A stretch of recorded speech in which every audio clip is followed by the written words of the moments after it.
Good morning, everyone. Good morning. Welcome back to another video, another story on this channel. Hardcore spirituality. Hardcore. You have to work at it. You have to put in the work. How is your heart today? Is your heart kind? How is your mind? Is your mind calm and clear?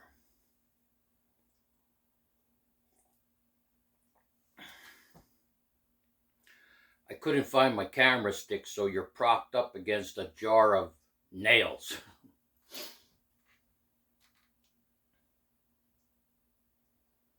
This channel is where the truly happy, joyous, and free people meet.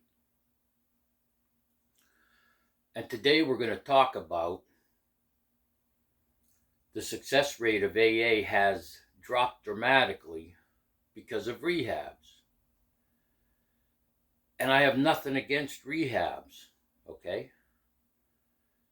They serve a great purpose. We're going to discuss how the process in Alcoholics Anonymous, when it comes to newcomers, when it comes to how for decades AA members worked on worked directly with drunks.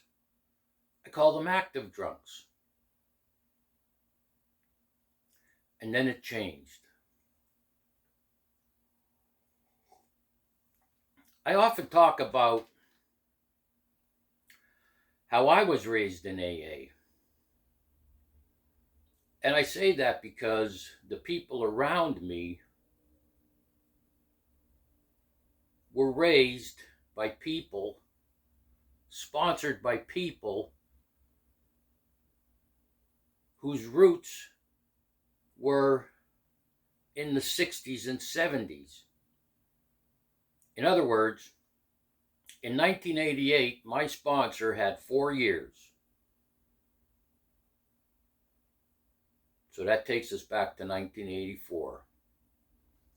His sponsor had 6 years. That takes us back to 1982. His sponsor had 10 years. That takes us back to the 70s. And their sponsors were sponsored by people in the 60s and 70s who actually did 12th step calls, is what they call them.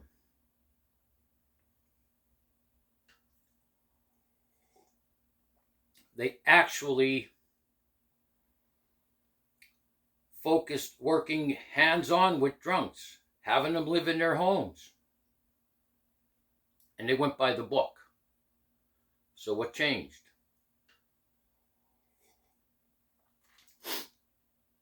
I've done a lot of research. You can research it. Rehabs have been around for a long time. They began to get more popular in the 70s, and then Nancy Reagan, the wife of the president at the time, had this movement, just say no to drugs and alcohol, just say no. And in the 80s, there was a bump in people going to rehabs, okay?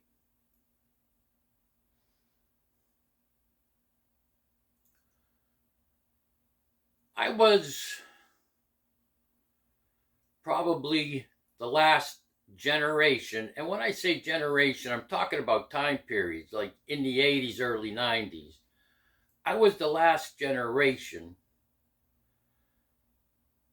that actually did what the founders of the AA program did early on in the 30s, 40s, and 50s, and 60s.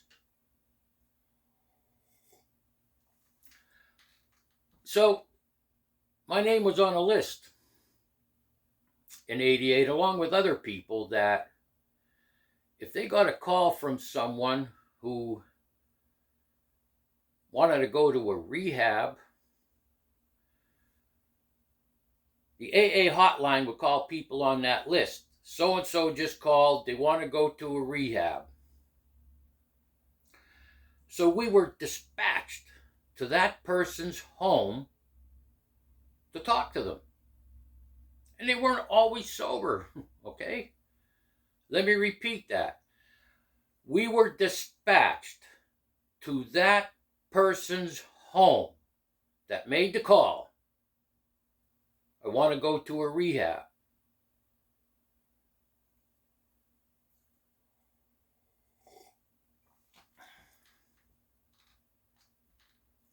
Sometimes we would get there and they changed their mind. We spoke with them a little bit. We didn't try to coax them that much, because their own stories about why they wanted to go to a rehab was the information we used to tell them, look, this is obvious a problem with you drinking based on what you told us. We didn't guilt trip them.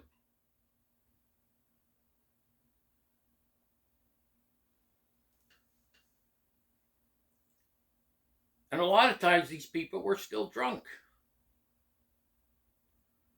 Imagine now, your responsibility, so to speak, is to go to this home where someone is still drunk that wants to get help. You better know what you're talking about. And I often refer to what it says on page 164 in the big book. Your reliance is ultimately on God. You pray, it says on page 164, in your morning meditation, and ask God how you can help the person who is still sick. You know, like we were going to a sick person's home and there was a good chance they were drunk. And it says the answers will come when you ask God in your morning meditation of how you could help the person who is still sick. The answers will still come if your own house is in order. In other words, you're practicing daily maintenance of your spiritual condition. There's nothing fake about you.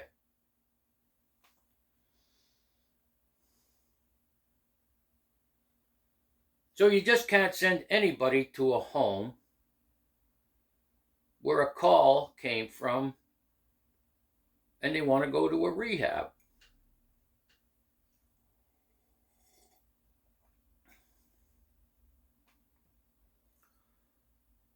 Most times back then, we would take them to a detox center to detox.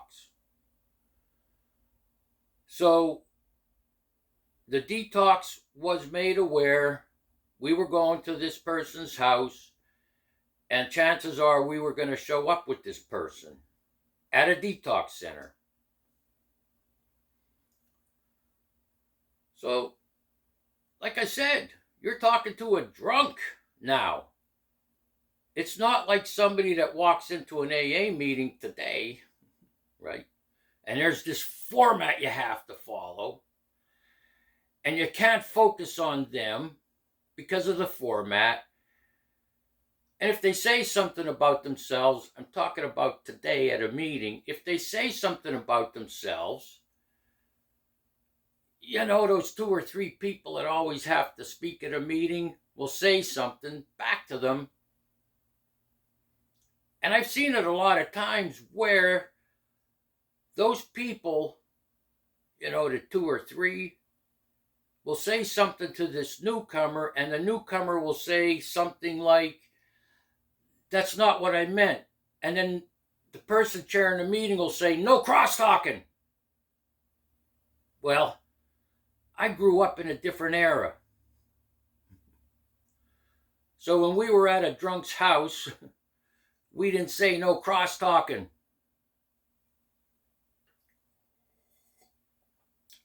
We would get the people in the car,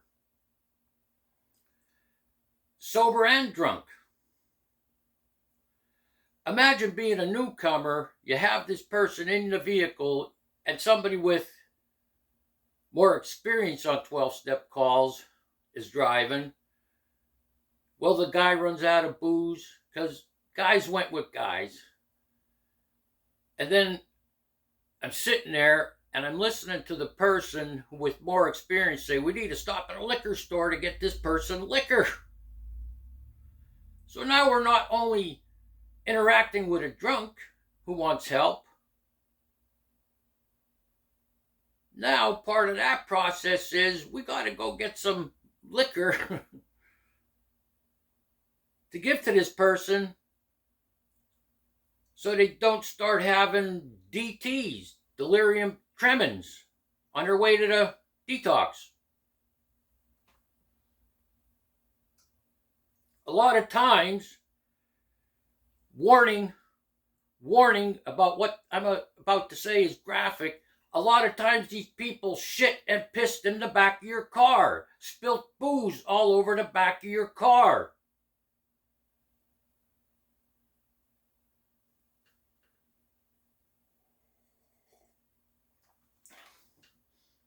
We would get them to a detox. The procedure then was, after, I don't remember exactly, 5 or 7 days, when they completed the detox, you would get a call, you, the person on the AA hotline list to work with drunks, you would get a call, this person's treatment is over. And a lot of times, most of the time, those people weren't allowed to go home yet. Allowed, you know. The wife was tired of their crap. Or the family would say, we gave them so many chances, we're happy what he's doing, but, you know, we're not ready to... Are you picking up what I'm putting down? So they will come and live in our homes. I've had drunks live in my home. I've had the opportunity to read from that book and explain the journey they're about to start. And then take them to meetings.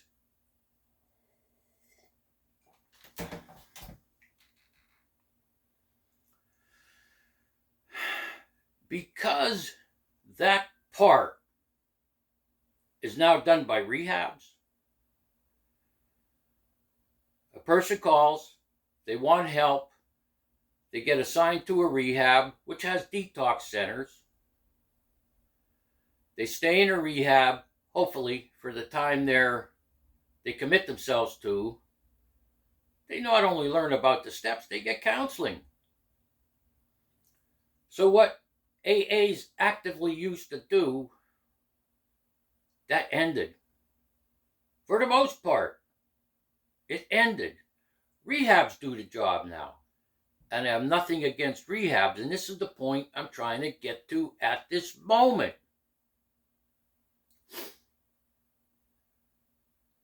Going to an active drunk, a drunk's house, those days are gone. Taking a drunk to a detox and all the stuff I said goes on in the car, those days are gone. The detox calls after their treatment is done, you have them come and live in your home, those days are gone. So what's happening now? People just go to meetings. Oh, you could go and speak at a rehab, but because of HIPAA laws, you can't interact with the people. You might have a little bit of a chat after the rehab meeting, but that's about the extent of it. I love going to rehabs. But then someone was put in charge, a member of the local AA groups was put in charge to gather names to go to rehabs. And they actually made a rule that if you didn't go to meetings every day, you couldn't go and speak at a rehab. And this is the change that happened. It's all about meetings, meetings, meetings, meetings. So there's that rule.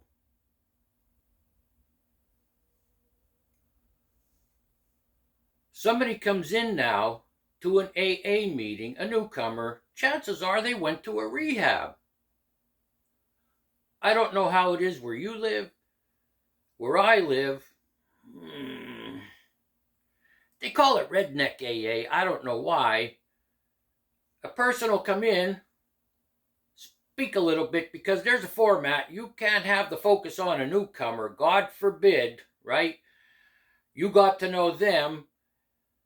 And because of the format, you cannot share your experience, strength, and hope, what it was like, what happened, what it's like now. There's format.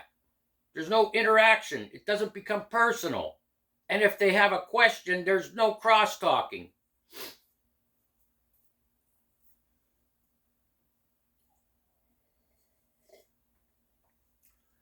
So around here, people will come in and they'll say, we're from a rehab. And it's always a few old timers. Sit down, shut up, you don't know anything about AA. Yes, they do. Yes, they do.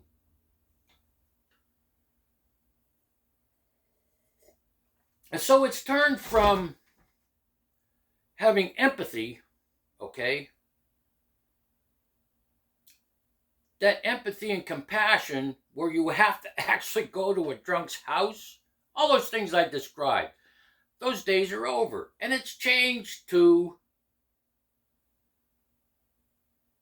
here comes a newcomer in the meeting, get control of him right away. You know, sit down, shut up, you don't know anything.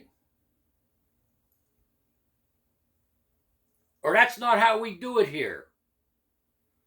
Well, what should be done here, i.e. your meetings, should be done what's in the book.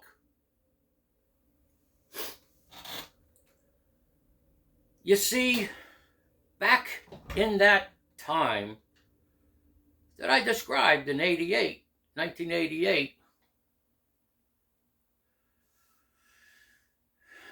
for a lack of better words, the value of an AA member wasn't how many meetings they went to. The value of an AA member was based on their experience. What experience? All those things I described, going to the drunk's home, taking them to the detox, after the detox, having them live in their home, teaching them what's in that book, and then taking them to meetings.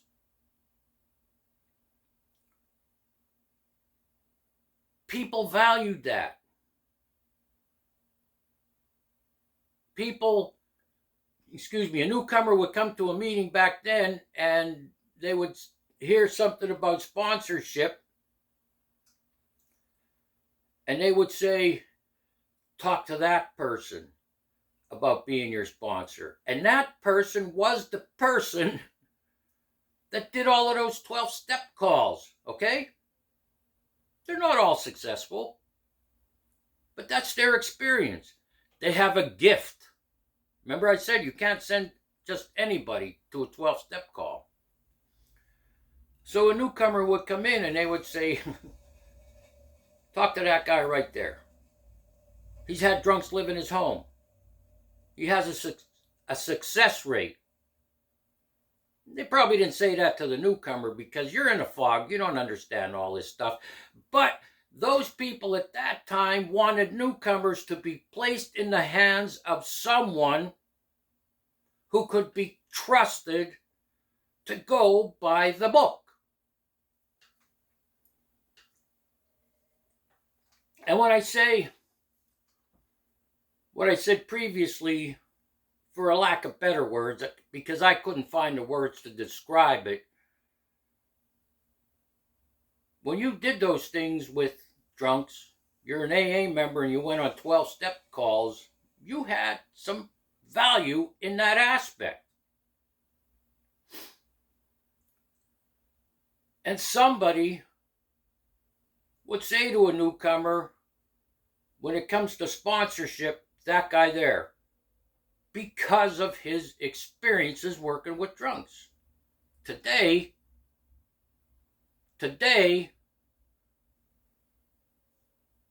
that no longer exists because of rehabs. And again, I don't have anything against rehabs, all right? Today, we just go to meetings,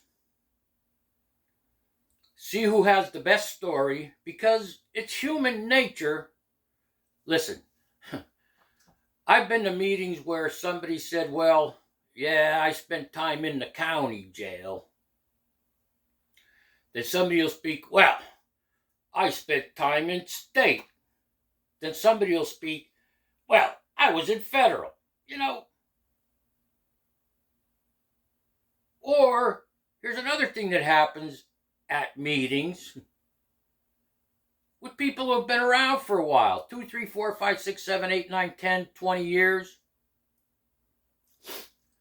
Oh, what brought me here was this.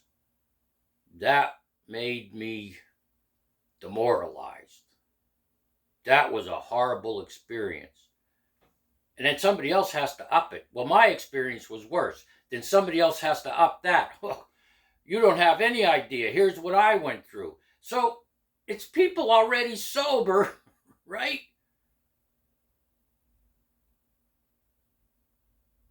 It's people that are already sober who are familiar with the 12-step program, and now they're bickering back and forth. What prison they went to, how horrible the experiences were that got them here, okay? Instead of, and I'll close with this, instead of a newcomer coming in and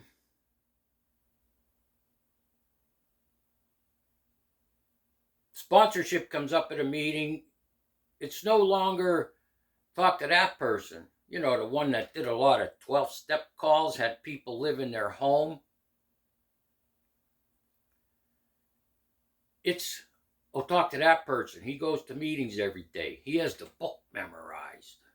All right?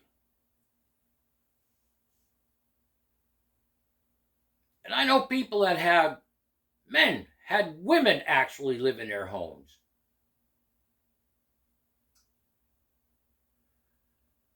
I've known people that had businesses that were AA members, would get sponsees in their home and have them work for them for free. But getting back to the value part, when you were valued based on your ability to go to a drunk's home, 12-step calls, handle a situation in a compassionate and empathetic manner. Today, people sit in meetings and say, I approve of how I live today.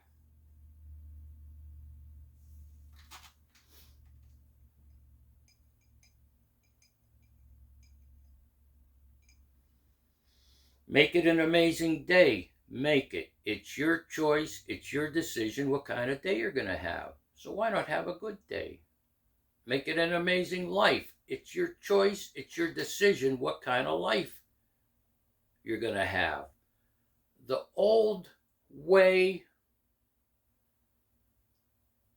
the process from early AA in the 1930s and how they dealt with alcoholics, they actually went to insane asylums. They went to courts. They went to jails to find people.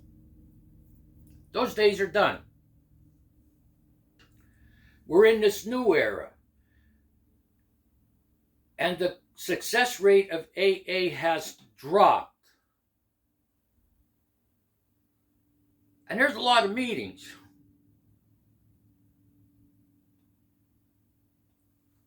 And without that old process, those 12-step calls, as I described, that was how AA worked for many years, that's done.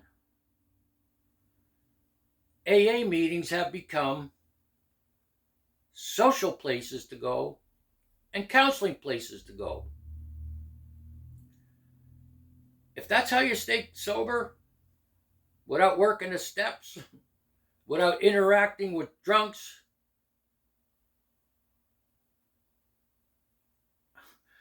I don't even know how to respond to that. I prefer to have a daily reprieve contingent on the maintenance of my spiritual condition. Maintenance, prayer, meditation, self-examination, mindfulness, self-awareness, compassion. I'll see you in the next video, hopefully. Johan out. Peace.